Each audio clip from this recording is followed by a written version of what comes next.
நான் ஆண்டவராக இயேசு கிறிஸ்துவை என்னுடைய 18வது வயதிலே ஏற்றுக்கொண்டேன். அதற்கு முன்பதாக இயேசுவை அறியாத ஒரு குடும்பத்தில் இருந்தவன் நான். இயேசுவை மாத்திரமல்ல, கடவுளுடைய நம்பிக்கையே இல்லாமல் இருந்ததான ஒரு மனிதன் நான். அப்படிப்பட்டதான இருந்த காலகட்டத்திலே ஒரு மனிதன் மூலமாக இயேசு என்னை சந்தித்தார். இயேசு கிறிஸ்து அவருடைய சுவிசேஷத்தின் காரியத்தை என்னிடத்தில் சொன்னார். ஆனால் ஒன்றே ஒன்று மாத்திரம்தான் அந்த மனிதன் இடத்தில் சொல்லும் பொழுது என்னுடைய மனதிலே ஓடிக்கொண்டிருந்தது.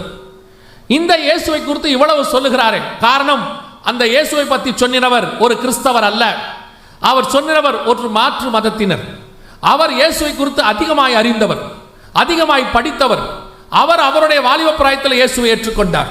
என்னுடைய இருதயத்தில் ஓடினதெல்லாம் ஒன்றே ஒன்றுதான், இந்த இயேசுவை எப்படி இந்த மனிதன் இவ்வளவு பேசுகிறான், எப்படி இவன் இவ்வளவு அறிந்திருக்கிறான் என்று சொல்லி அந்த மனுஷன் மத்தியிலே உட்கார்ந்து அநேக காரியங்களை கேட்க தொடங்கினேன். அதற்கு பிறகு இயேசு கிறிஸ்துவை நாடத் தொடங்கினேன். திருச்சபைக்கு சென்றேன், வேதத்தை வாசிக்க தொடங்கினேன். அப்பொழுதுதான் இயேசு கிறிஸ்துவினுடைய உண்மையான சுயசரிதை தெரிய ஆரம்பித்தது. அதற்கு பிறகு இயேசு கிறிஸ்துவோடு இந்த 30 ஆண்டு காலம் என்னுடைய பிரயாணம், ஏறக்குறைய 32 ஆண்டு காலம் இந்த இயேசுவை நான் ஏற்றுக்கொண்டு 32 ஆண்டு காலம் ஆகிறது. இந்த 32 ஆண்டு காலத்தில் நான் சொல்லுவேன், இந்த இயேசு எனக்கு நல்லவராகவே இருந்திருக்கிறார். இந்த 32 ஆண்டு காலமும் அவர் என்னை தூக்கி சுமந்திருக்கிறார். எத்தனையோ முறை நான் இயேசுவை வேண்டாம் என்று சொல்லி இருக்கிறேன், ஆனால் ஒரு முறை கூட இயேசு என்னை வேண்டாம் என்று சொன்னதே கிடையாது. இன்றைய வரைக்கும் இயேசு என்னை தன் தகப்பனை போல பார்த்து கொண்டிருக்கிறார். இப்படிப்பட்டதான ஒரு தெய்வத்தை முதலாக நான் சந்தித்ததை நான் இன்றும் சந்தோஷமாய் நினைவு கூறுகிறேன். காரணம் என்னவென்று சொன்னால், இந்த இயேசு கிறிஸ்து, இந்த இயேசுவை தவறான மனிதர்களே அவருடைய பெயரை யூஸ் பண்ணுகிறார்கள் என்றால் நல்லவர்கள் நாம் எப்படி யூஸ் பண்ண வேண்டும் என்று பாருங்கள்.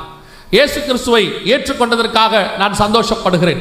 இன்று இந்த மேடையில் நின்று இயேசு கிறிஸ்துவை குறித்து பேசுகிறேன், சொல்லுகிறேன், சாட்சி கொடுக்கிறேன், பல இடங்களுக்கு போகிறேன் என்று சொன்னால் ஒரே ஒரு காரணம், இயேசு என்னிடத்தில் வந்து நீ என்னை குறித்து சொல்லு என்று சொல்லி எந்த விதத்திலும் சொல்லவில்லை.